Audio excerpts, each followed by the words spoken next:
Tonight, what exactly is the gay community and what does it need?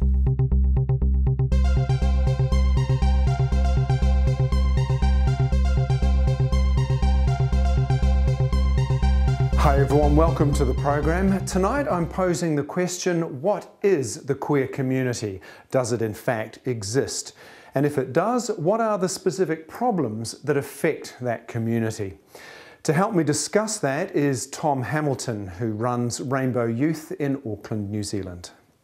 We often hear the terms LGBT, gay community, even rainbow communities to describe gay, lesbian, bisexual and transgender people in a collective sense. But do we really have a community as such? When we consider that LGBT people come from every gender, ethnicity and socio-economic group and a multiplicity of communities, can we say that queer people have our own culture and community?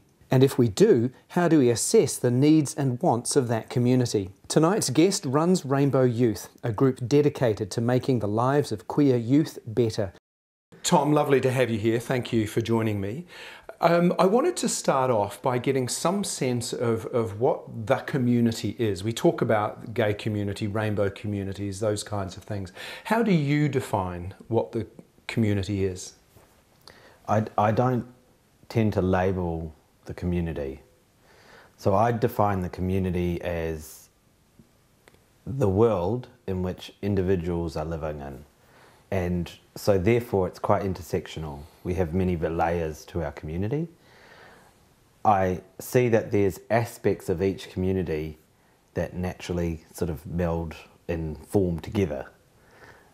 But I believe that we can have, I believe in a diverse community. So the community is what it is in that moment, in whatever event you're at or whatever work you're doing.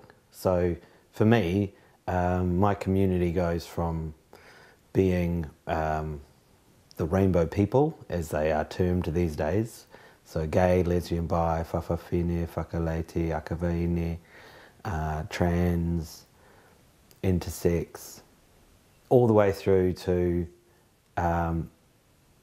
sort of youth, older people, and then there could be ethnic groups, and then there can also be very specific communities like my colleagues, youth workers, things like that. If we look at queer people, the rainbow communities, as a collective in a way, in order to ease the discussion, I guess, what are some of the specific issues that we're facing? We have a lot of health issues. They're the sort of right up there because statistically some of them have been proven. So within youth, we have youth suicide, mental health within our over 27-year-olds, mental health in our elderly community. So they're equivalent issues to the rest of society, I believe. But we have some specific issues and particular ways that culturally we should be dealing with those. We also have issues around invisibility. So we would have people like the term takatapui, you know, is that visible enough, even within our own community, let alone within that queer realm, let alone within the wider community. And invisibility when it comes to homogenising our ways and what's been going on, like our previous history around, you know, law reform and all those sorts of things. We're moulding into society a lot better. So finding those challenges to diversify ourselves is difficult. So that's almost like an issue within our own community. And one of the biggest issues I feel that would possibly help many of the previous issues I just stated was our intergenerational gap. I think it's really important to recognise that our elders and our youth aren't connecting great. There's not great dialogue going on there, and there's not great understandings occurring. People can have thousands of reasons for that, but I'm not really interested in the reasons. I'm more interested in finding access points and building ways to, you know, change that. Why do you think it's important for that intergenerational communication? I think it's important because of the stories and the history and the sharing of knowledge And culturally, it's kind of our way of even connecting with our land is through the way we connect with each other. So if we look at the way that communities operate in New Zealand, there's a lot of speaking, a lot of engaging, and a lot of coming together. And I guess I don't see, I wonder why we don't do enough of that for each other. I think that part of the problem could be that when there's lots of dislocation that occurs in our lives, and when we get dislocated from whānau and we deal with coming out, sometimes it's difficult to understand how to engage. We find our queer family and then we stick to it like glue. And I think we just need to diversify a bit more and discover more about each other. I don't think that means, though, that we have to suddenly have this all-encompassing world that everybody gets along and everybody has a great time and understands where it's going. We need to get into sticky problems. We basically need to stuff up a little bit, make mistakes, and engage in conversations that are going to be uncomfortable. And that, to me, would be exciting. And I think that those elders in our community would feel better, and our young people would feel better. And the only reason, I mean, I don't have research to tell you and statistics to tell you why. What I have is in my vision and in my work day to day, as one of a few people who gets to work every day in this community, seeing the magic of, you know, somebody, a young person just coming out, spending an afternoon being inspired by someone, you know, like Mama Teddy, who, you know, rest in peace. But, you know, seeing that is a real gift. And I want to harness that and say, well, let's keep finding ways to do that. So where do we go from here? What's the solution? How do you create that dynamic? Well, I think we need resource to be able to develop that. There's a slight problem in that we're not recognised as a community in New Zealand. Our census doesn't give us the opportunity to make a choice and say, hey, I am queer or I am trans.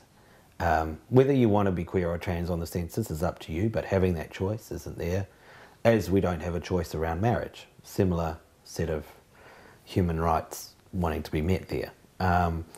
So it's difficult to resource something that isn't seen. So there's this sort of, this veil of invisibility that is visibility. So everyone's going, oh yeah, but, oh, you know, there was a lesbian on Shortland Street. Yep, that's visibility, you're right. But what about how that visibility affects the 700 people who have watched it, who then need support because they've suddenly come out, no matter what age they are, no matter what they're doing. There's no resourcing in the background for that.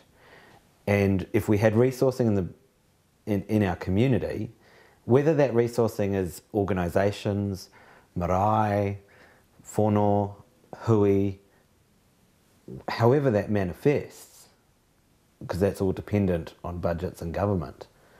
But if we could just get that sort of idea of community engagement being relevant and helpful to solving some of these other issues, I think then we would find avenues, creative avenues, to have these opportunities to share our stories.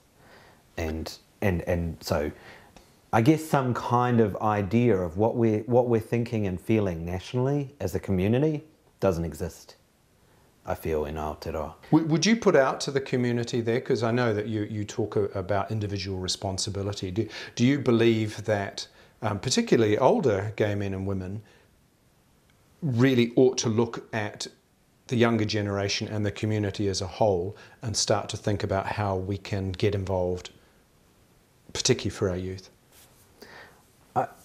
I would say that responsibility is in every individual, but it's no greater for our elders as it is for our youth and or the community in the middle. Everybody's responsibility is worthwhile. Everybody's contribution is worthwhile. What I do worry about is the capacity for organisations like Rainbow Youth to encompass and manage that.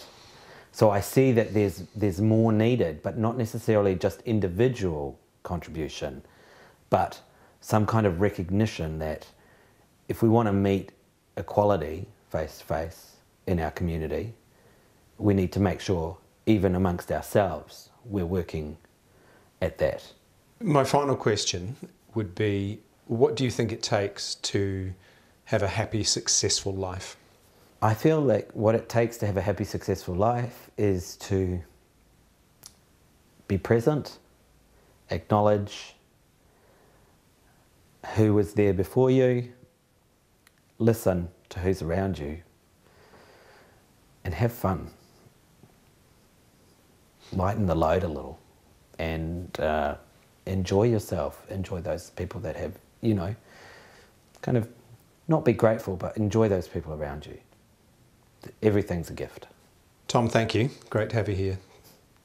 Thanks for watching the program. If you have any questions or thoughts on the topics raised tonight, do let me know.